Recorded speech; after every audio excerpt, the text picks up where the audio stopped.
शांति। मीठे मीठे भाइयों बहनों, गुड मॉर्निंग। आज के वीडियो में आपका बहुत बहुत स्वागत है। कहानी में आज की कहानी से सुनते हैं आज की कहानी क्या है। एक राजा के महल में बहुत खूबसूरत बगीचा था, जिसकी देख रेख की जिम्मेवारी एक माली पर थी। माली पूरा दिन पेड़ पौधों की अच्छे से देखभाल करता। राजा माली के काम से बहुत खुश था। बगीचे में एक अंगूर की बेल थी, जिसमें ढेर सारे अंगूर फले हुए थे। एक दिन एक चिड़िया बगीचे में आई और अंगूर की बेल पर अंगूर चखे, जो मीठे थे। उस दिन के बाद वह रोज बाग में आने लगी। चिड़िया अंगूर की बेल पर बैठकर चुन चुन कर मीठे अंगूर खाती और खट्टे और अधपके अंगूर वह नीचे गिरा देती। चिड़िया की हरकत पर माली को बड़ा क्रोध आता। वह उसे भगाने का प्रयास करता, लेकिन सफल नहीं होता, फिर आ जाती। कई प्रयासों के बाद भी जब माली चिड़िया को भगाने में सफल नहीं हो पाया, तो राजा के पास जाकर बोला, महाराज, चिड़िया ने मुझे तंग कर दिया है। उसे काबू में करना मेरे बस के बाहर है। अब आप ही कुछ कीजिए। राजा अगले दिन बाग में गया और अंगूर की घनी बेल की आड़ में छुप कर बैठ गया। रोज की तरह चिड़िया आई और अंगूर की बेल पर बैठकर अंगूर खाने लगी। अवसर पाकर राजा ने उसे पकड़ लिया। चिड़िया ने आज़ाद होने का बहुत प्रयास किया, किंतु सब व्यर्थ रहा। अंत में वह राजा से याचना करने लगी कि वो उसे छोड़ दे, छोड़ दे, छोड़ दे। राजा इसके लिए तैयार नहीं हुआ। तब चिड़िया ने कहा, राजन, यदि तुम मुझे छोड़ दोगे ना, तो मैं तुम्हें 4 ज्ञान की बातें बताऊंगी। राजा चिड़िया पर क्रोधित था, किंतु इसके बाद भी उसने यह बात मान ली। बोला, ठीक है, तो पहले तुम मुझे ज्ञान की 4 वो बातें सुनाओ। उन्हें सुनने के बाद मैं तय करूंगा कि तुम्हें छोड़ना ठीक रहेगा या नहीं। चिड़िया बोली, ठीक है राजन, तो सुनो। पहली बात, कभी किसी हाथ आए शत्रु को जाने मत दो। ठीक है। दूसरी बात, राजा बोला, दूसरी ये है कि कभी किसी असंभव बात पर यकीन मत करो। तीसरी बात, बीती बात पर पछतावा मत करो। और चौथी बात, राजन, चौथी बात बड़ी गहरी है। मैं तुम्हें वो बताना तो चाहती हूँ, किंतु तुमने मुझे इतनी जोर से जकड़ रखा है कि मेरा दम घुट रहा है। तुम अपनी पकड़ थोड़ी ढीली करो तो मैं चौथी बात तुमको बताती हूँ। चिड़िया बोली। राजा ने चिड़िया की बात मान ली और अपनी पकड़ ढीली कर दी। पकड़ ढीली होने पर चिड़िया राजा के हाथ से छूट गई और उड़कर पेड़ की ऊंची डाल पर बैठ गई। राजा उसे ठगा सा देखता रह गया। ठगा गया राजा।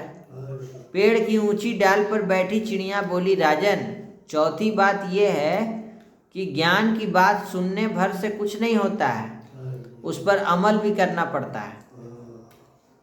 कुछ देर पहले मैंने तुम्हें ये ज्ञान की 3 बातें बताई ना, जिन्हें सुनकर आपने अनसुना कर दिया। मैंने आपसे ये कहा कि हाथ में आए शत्रु को कभी मत छोड़ना, लेकिन आपने अपना हाथ में आए शत्रु अर्थात मुझे छोड़ दिया। दूसरी बात ये थी कि असंभव बात पर यकीन मत करना, लेकिन जब मैंने तुमसे कहा कि चौथी बात बड़ी गहरी है, तो आप मेरी बातों में आ गए। तीसरी बात मैंने बताई कि बीती बातों पर पछतावा मत करना, लेकिन देखिए आपके चंगुल से छूट जाने पर आप कितना पछता रहे हैं। इतना कहकर चिड़िया वहां से उड़ गई और राजा हाथ मलता रह गया। तो भाइयों बहनों, स्टूडेंट्स, पेरेंट्स, इस कहानी से क्या सीख मिला कि मात्र ज्ञान अर्जित कर लेने से कोई ज्ञानी नहीं बन जाता है। ज्ञानी वो होता है जो अर्जित ज्ञान पर अमल करता है। जीवन में जो बीत गया उस पर हमारा कोई नियंत्रण नहीं है, किंतु वर्तमान हमारे हाथों में है। आज का वर्तमान कल के भविष्य का निर्माण करेगा।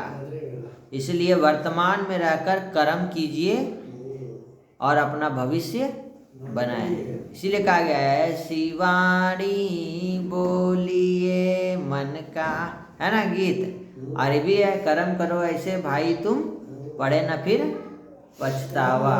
तो ये है आज की कहानी।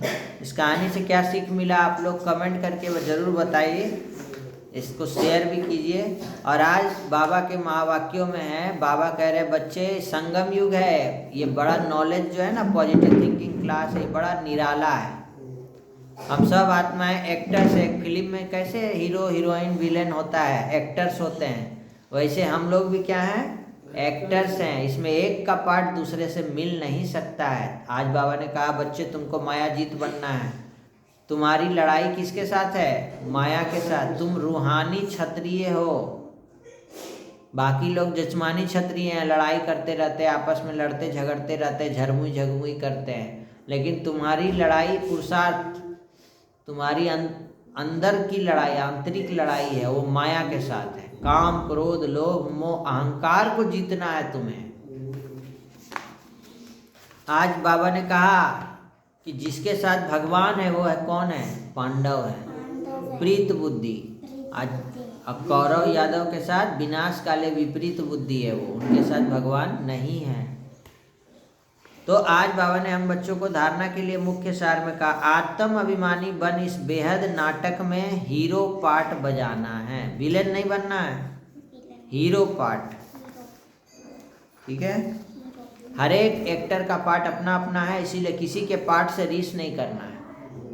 उसका पार्ट ऐसा, मेरा पार्ट ऐसा, वो ऐसी है, वो ऐसी है, उसको मिस ऐसे बोली है ना, उसको सर चुन लिए, हमको नहीं चुने। वो पार्ट ही है, उसका पार्ट है, इसीलिए चुने।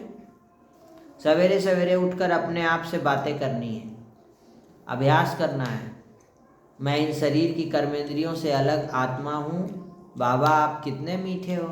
ऐसे ऐसे बातें चित बाबा से करना, अपने आप से करना है।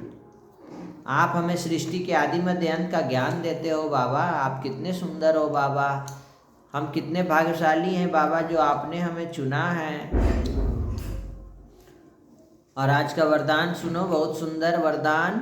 बाप के संस्कारों को अपना निजी संस्कार बनाने वाले, व्यर्थ व पुराने संस्कारों से मुक्त भव। पुराना संस्कार से मुक्त हो जाओ। कल आग लगाए ना, वो कागज में लिख के पुराना संस्कार, आज भी लगाए। तो यही वरदान है। आज बाबा यही दे रहे हैं कि बाप का संस्कार अपना लो, रावण का संस्कार जला दो। इसीलिए रावण दहन का प्रथा है। कोई भी व्यर्थ संकल्प व पुराने संस्कार देह अभिमान के संबंध से हैं। आत्मिक स्वरूप के संस्कार बाप समान होंगे। जैसे बाप सदा विश्व कल्याणकारी हैं, और क्या है, परोपकारी हैं, और क्या है, रहमदिल है, और क्या है, वरदाता है। ऐसे स्वयं के संस्कार नेचुरल बन जाए। संस्कार बनना अर्थात संकल्प, बोल और कर्म स्वतः उसी प्रमाण चलना। ऑटोमेटिक संस्कार अपने आप गड़बड़ संस्कार बना हुआ है, प्रोग्रामिंग गलत है। जैसे वो तोता को बोला ना, वो तोता राम राम बोलता था, तो राम राम बोलते बोलते क्या बोलने लगा, राम राम मरा मरा मरा मरा मरा मरा मरा बोलते।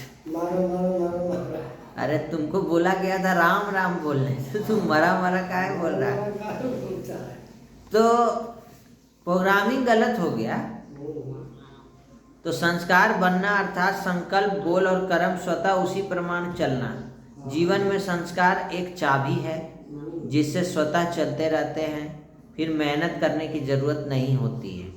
एक बार अगर आपका संस्कार अच्छा बन गया तो फिर मेहनत करने का दरकार नहीं है, वो ऑटोमेटिक चलेगा।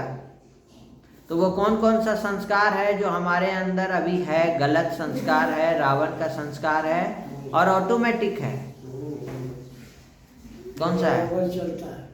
ना चाहते हुए भी वही कर्म करते हैं, वही पांच विकार, चाहते हैं कि नहीं करें लेकिन फिर वही हो जाता है। वो कौन कौन सा संस्कार है जो हो जाता है, उसको कॉपी में लिख करके लिस्ट बनाएंगे।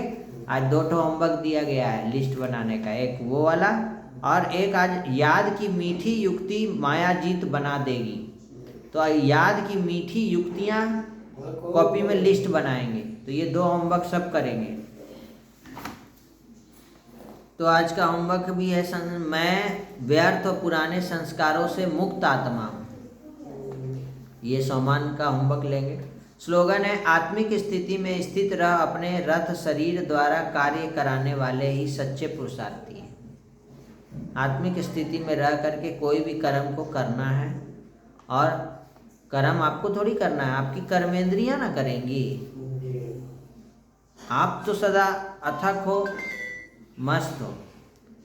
अव्यक्त इशारे हैं। जैसे बाप ने आप सबको कोने कोने से ढूंढ कर निकाल लिया है। अनेक वृक्षों की डालियां अब एक ही चंदन का वृक्ष हो गया। लोग कहते हैं 2-4 माताएं भी एक साथ इकट्ठी नहीं रह सकती हैं, और आप इतनी सारी माताएं सारे विश्व में एकता स्थापन करने के निमित्त हो गई। यही आपकी आपसी एकता बाप की प्रत्यक्षता करेंगी।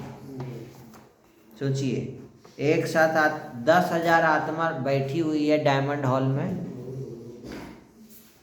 10,000, 20,000, 30,000 तक भी बैठते हैं, लेकिन एक चूं का भी आवाज नहीं आ रहा है। सब एक ही संस्कार में बैठा है। हाँ, तो आज का होमवर्क है मैं व्यर्थ व पुराने संस्कारों से मुक्त आत्मा हूँ, और हमको बनना है पांडव प्रीत बुद्धि। कौरव सेना नहीं बनना है। क्या बनना है?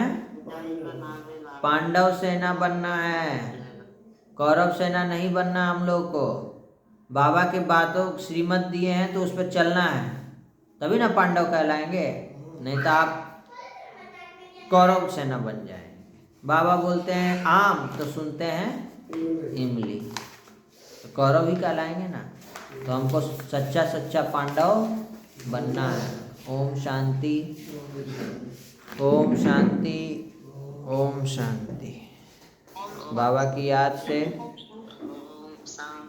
एक बाबा दूसरा ना कोई। आज की मुरली से सम्मान याद रखिए।